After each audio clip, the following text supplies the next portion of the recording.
unprecedented in legislative history in this country na haharangin mo yung abogado at hindi mo palalapitin sa kanyang kliyente during a legislative hearing. Pagwawarning sa abogado na huwag bigyan ng payo ang kanyang kliyente. Saang planeta po acceptable ang ganoong behavior? Paano kang gagawa ng batas kung ikaw ay walang alam sa batas? Pwede naman pong basahin ang mga desisyon. Tama naman, to an extent, si Congressman Fernandez, pwede kang mag-google at mag-google mo yung mga kaso. At kung meron kang hindi naintindihan sa kaso, meron ka namang legal staff siguro. O itanong mo sa kapwa mo, congressman na abogado, ano bang ibig sabihin nito? Is right now on its way to the House of Representatives. This is an ethics complaint against Congressman Danilo Ramon S. Fernandez, more popularly known as Dan Fernandez or Attorney Google. Anyway, this is for certain conduct unbecoming of a member of parliament, unparliamentary conduct, which were committed during the hearings of the Quadcom. I will just give you the general details anyway. I will be leaving this copy for you, and those who wish for soft copies, I will viber to you later immediately a soft copy. If you recall, noon pong nililitis o dinidinig yung tungkol sa mga pogo, kinatawan ko po roon. Nirepresent ko si Miss Catherine Cassandra Leong. At lahat naman po tayo saksi sa ginawang paglabag sa mga karapatan ni Miss Cassie Leong. Specifically, not only the deprivation of the right to counsel, but physically, this was unprecedented in legislative history in this country. Nahaharangin mo yung abogado at hindi mo palalapitin sa kanyang kliyente during a legislative hearing. Sapagkat ang karapatan na magkaroon ng abogado upang makipagsangguni ang isang testigo sa legislative hearing ay ginagarantiya ng walang iba kundi ng ating saligang batas. Number 2, pagwawarning sa abogado na huwag noong behavior.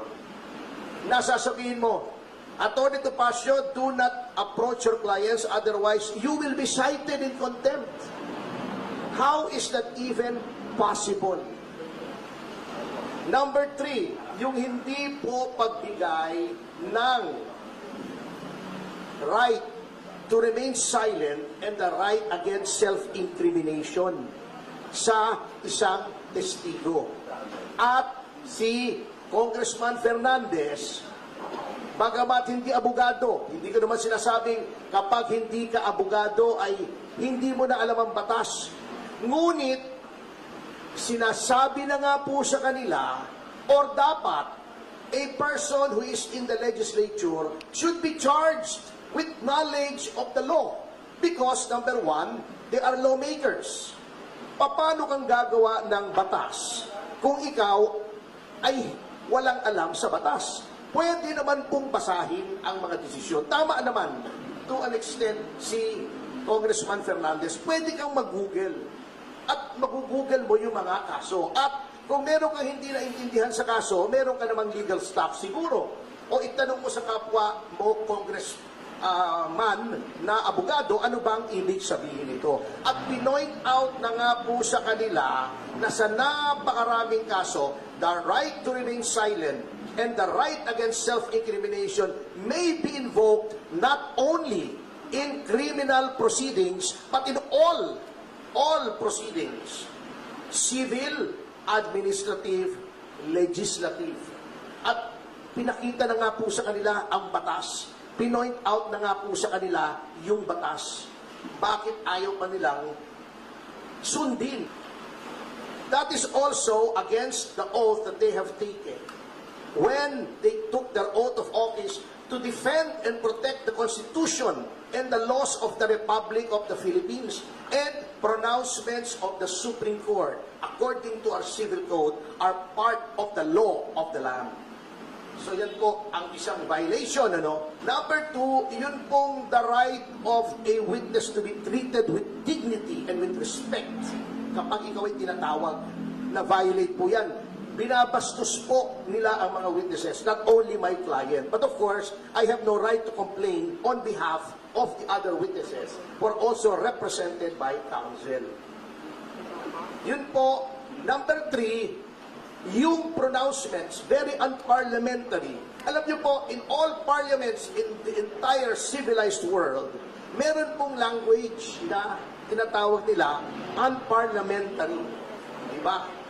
Ayaw na ayaw nila si Pangulong Duterte. Sinabi nila, do not use offensive words. Pero bakit sila? Tatawagin nilang pathological liar, puro kapak-cute, puro ganon. Tatakutin mo pa. Misleading the witness, sasabihin pa, tignan mo itong mga napatay, di umano dahil daw ng pogo. Tignan mo yan, we will grant you immunity. If you testify against them, that is misleading. The legislature cannot grant immunity. It is only the prosecution in certain cases and the prosecution with the consent of the court in other cases that may grant immunity by way of making a witness, a state witness. It is not for the legislature to grant immunity. They can only grant transactional immunity, which I can explain later on, but they cannot grant complete immunity. So, pagsama-samahin yan, ayaw nilang pakausap sa abogado. Bago tatakutin nila para magsalita against her right to self-incrimination and against the right to remain silent. Pagkatapos, igagrant mo na, papangakuan mo ng immunity na wala ka namang kapangyarihang ibigay. All of these are parliamentary conduct. And nakalagay po, may rules of conduct, hindi lamang ang miyembro ng mababang kapulungan, kundi ang mga public officials on how they conduct themselves. And it is my respectful contention that Congressman Fernandez has violated these norms of conduct. Ngayon, bakit sa Ethics Committee? Kasi may nakalagay po sa ating konstitusyon na yung mga ginagawa po ng isang miyembro ng legislatura, they can only be made liable therefore in no other place than the legislature. That's why may committee on ethics. They are supposed to police themselves. Now huli na po, bago tayo pumunta rito, and I feel this is also of equal importance in this case. Sasabihin nila, walang mangyayari dyan sa complaint mo kasi sila din yan.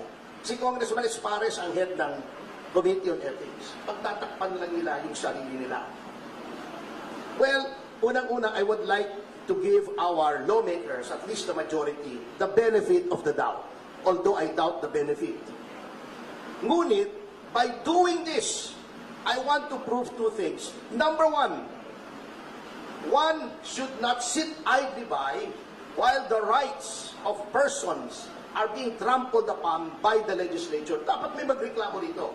Otherwise, gagawin nila palagi yan sa lahat ng witnesses. Notwithstanding the caveat of the Supreme Court in Ong versus Senate Blue Ribbon Committee, which by the way, I argued before the Supreme Court, which says that all witnesses must be given due process. Bina-violate na po nila yan. Number two, by filing this, I want to hold a mirror up to our honorable congressmen. Tignan nga po natin, tignan nyo ang sarili nyo, kung anong ginawa nyo sa mababang kapulungan, which is supposed to be an august body, which is supposed to be populated by honorable men and women, kaya nga honorable ang tawag sa inyo eh. Are you really honorable? Are you really august? Kaya nyo bang ipolis ang inyong ranks? Do you still have any shred of decency left in your bodies para makita na mali ang ginagawa ng isang miyembro ninyo at disiplinahin ninyo? Because by no stretch of the imagination